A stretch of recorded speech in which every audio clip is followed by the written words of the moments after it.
The accident? It's probably karma, you know, because of the bad stuff you do all the time. I'm going to enjoy the trip with Mom. Exactly. Traveling takes priority over you guys. My father-in-law and I had an accident on our trip. Turns out, my husband and mother-in-law decided to continue their trip without us. I cried tears of frustration, while my father-in-law sat deep in thought beside me. By that time, he seemed to already have an idea in mind. Shocked by what he suggested, I thought to myself, I want to take this chance to vent all my pent-up frustration. I felt a surge of emotion. He has set the stage for the perfect revenge. My name is Katie Miller, 29 years old. I married Jacob a year ago, and now we're living with his parents. His parents, Charlotte, a former kindergarten teacher, and Dexter, a businessman, clearly doted on him a lot. You could tell, just by looking at him, how much his parents had spoiled him. When I first went to their house to introduce myself, Dexter greeted me with a smile and said, I'm so happy that someone as cheerful and wonderful as you is marrying Jacob. I blushed at his words. Oh, that's very kind of you to say. I'm flattered. Thank you. My son might be a bit unreliable, but please, bear with him. If anything happens, feel free to talk to me. Thank you. That means a lot. He was so friendly that I couldn't help smiling, but on the other hand, Charlotte didn't seem to like me much. On my first day living with them, I quickly saw her true colors. When I rang the doorbell of their house, she appeared with a cold expression. Good morning, I greeted her, but she snapped back. So, you actually came. I wish this whole living together thing had fallen through. Charlotte. Don't call me by my first name. I have no intention of being your family, even in-law. What? Don't get the wrong idea, young lady. I only said okay because Jacob brought you here. I don't accept a plain, unremarkable girl like you as my daughter-in-law. But I thought today would be the start of a happy married life. But reality was the exact opposite. From that day on, I was treated like a maid by her. When Jacob and Dexter went to work, Charlotte's harassment would begin. Katie, what was that for breakfast today? What do you mean? That soup. How could you make something so tasteless? Did you even use the right stock? Yes, I made it exactly as you told me to. Then, why did it taste so bland? Must be your poor cooking skills. I'm sorry. Instead of apologizing, why don't you practice cooking? Though I won't taste it since it'll probably be awful. I was criticized every day for my cooking, being told it was inedible. And it didn't stop there. If I hung laundry, I'd hear, there are wrinkles, or wash it again. And when I cleaned, it was, there's still dust, or aren't you paying attention? Even a short break was met with, how dare you rest? You're just a wife. I had agreed to live with Jacob's parents early in our marriage because he wanted to support them. But why did it have to be this hard? After about 6 months of this, I reached my limit and decided to talk to my husband. One night, as we lay in bed, I cautiously broached the topic. Hey, Jacob, is there any way we can stop living with your parents? Huh? Why bring this up all of a sudden? You agreed to this living arrangement, remember? Yeah, but when I'm home alone with your mom, she complains about everything. Complains? My mom? He laughed it off as if it were a joke and looked at me questioningly. To convey how I felt, I honestly told him everything. From the taste of breakfast to cleaning and laundry, she complains about everything. No way. My mom doing something like harassing you? Really? It's true. Believe me. It's been so hard for me every day. Enough. My mom used to be a kindergarten teacher. She's known for being kind in our neighborhood. She would never do something like that. But she really... I'm disappointed in you. I can't believe you speak so badly of my mom. He became irritated, as if he was the one wronged. After that, I tried to talk to him a few more times, but he never responded. That's when I realized he would always believe his mother over his wife. Maybe he's what you'd call a mama's boy. It's hard to say for sure, but it sure felt like it. Every time Charlotte harassed me, I'd talk to him about it. But he never took me seriously, just brushing me off. Nothing changed, and my heart grew more and more weary each day. A year into our marriage, Jacob's attitude hasn't changed. In fact, he started joining his mom and putting me down. Listen, you're practically a maid here. You don't work, so remember, it's because of me that you have a roof over your head. Don't forget that. A maid? If that's how it is, I'll get a job too. As if you working would bring in any real money. Just stay quiet and take care of the house. Why are you being like this? I quit my job and moved in with your parents because you asked me to. Don't blame me. You working would just be a burden to the company. I told you that for the company's sake. That's so unfair. Learn from my mom and become a decent wife. I was devastated by my own husband's coldness.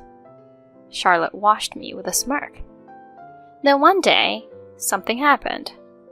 Dexter, who had the day off, seemed in a good mood from the morning.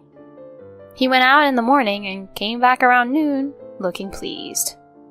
Out of the blue, he approached me. Katie, can I talk to you? What is it? How about going on a trip next month? You mean just you and me? I blurted that out without thinking, and he hurriedly corrected me. No, the whole family. All 4 of us. You'll have your own room. What do you think? I get my own room? Yeah, you've seemed tired lately. So, how about relaxing for 3 days? Really? Of course. It might be under the guise of a family trip, so you don't get complaints. But what do you think? Yes, I love that. I'm so happy. I couldn't believe he was making such an offer. Dexter smiled, looking pleased, as he saw how happy I was. On the day of our trip, a month later, we drove to the destination with Jacob at the wheel. For some reason, Charlotte sat in the front passenger seat, while Dexter and I were in the back. Dexter looked apologetic and said, Well, I feel bad about this. But I was actually grateful for the arrangement. While my mother-in-law and husband were having fun in the front, Dexter and I had a good chat in the back. Then, it happened. Suddenly, we were hit by a tremendous impact, and our bodies lurched forward. It seemed a car had crashed into us from behind because of Jacob's sudden braking.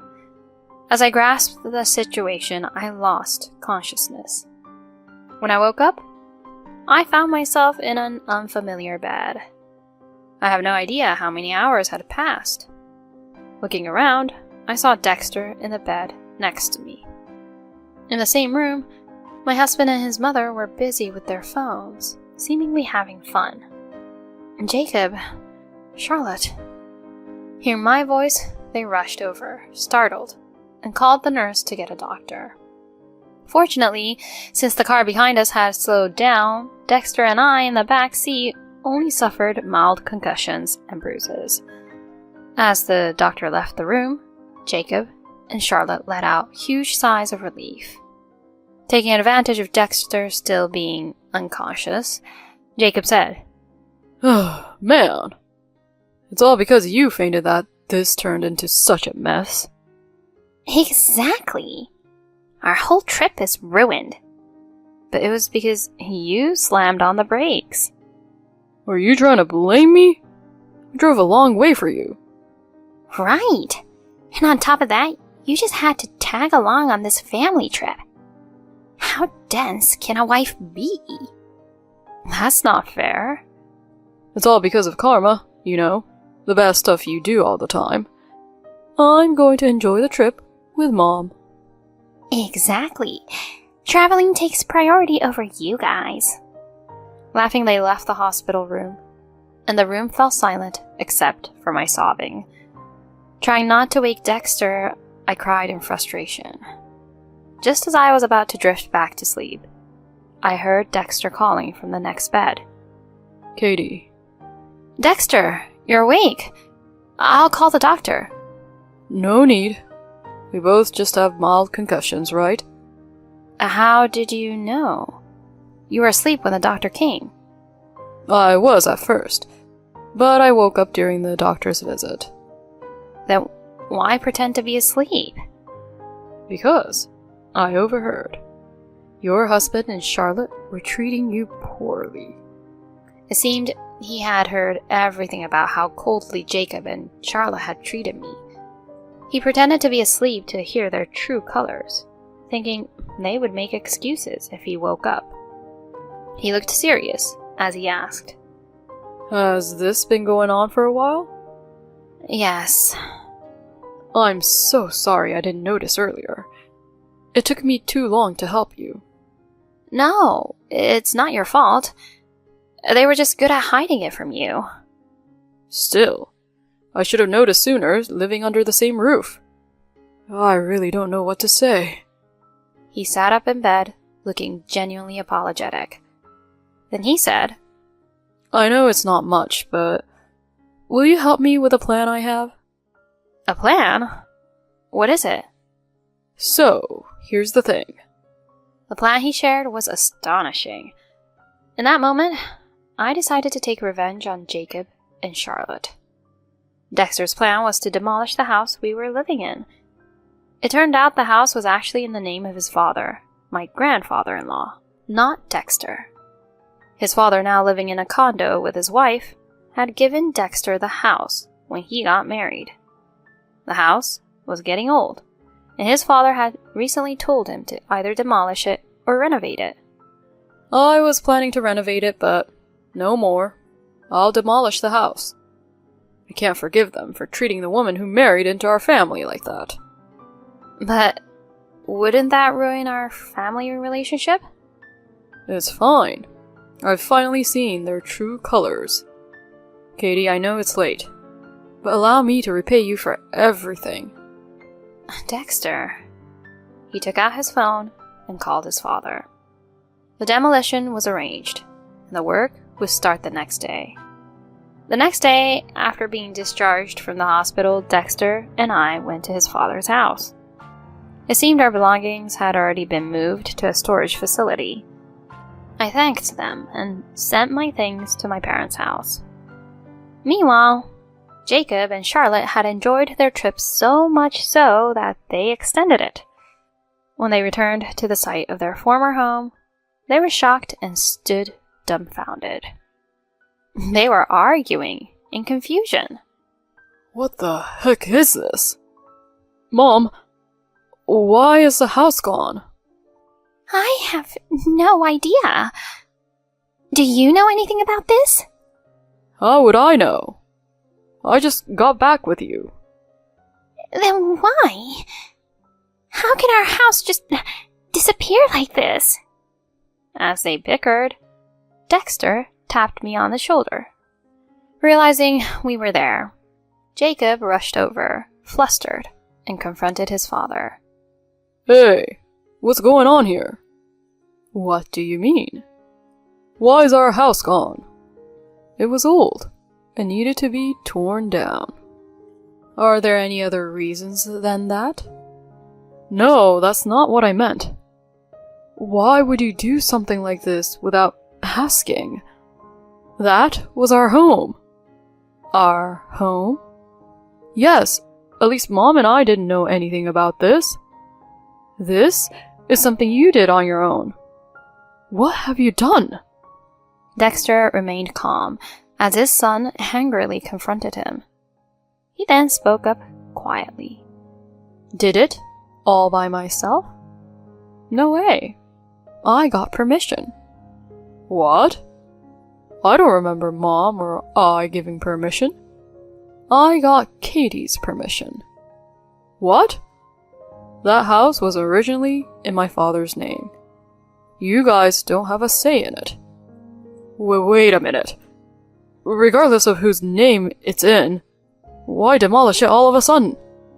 Isn't it obvious? I got sick of living with you guys. Sick of living with us?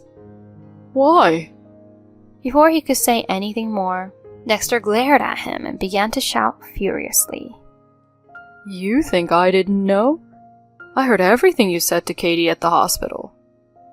Dad, you were awake then?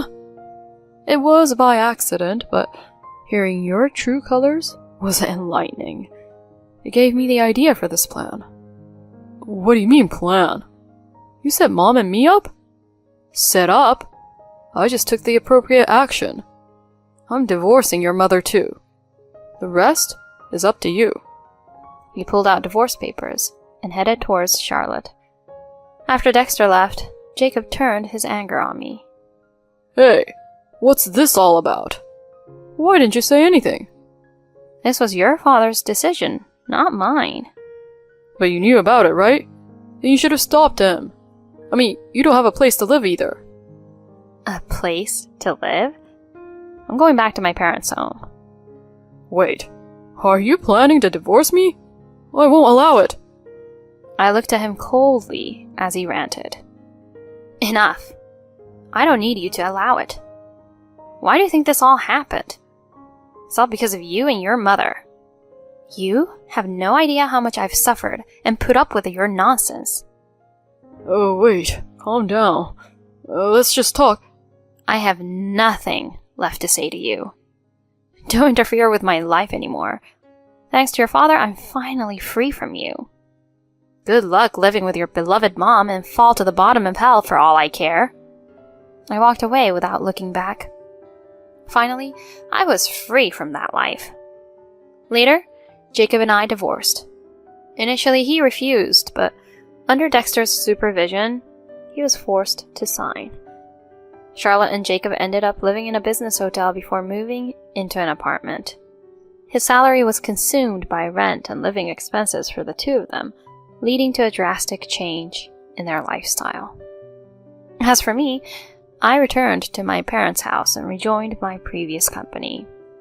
They welcomed me back, and now I'm focused on my work. I still keep in touch with Dexter. I plan to repay his kindness in any way I can.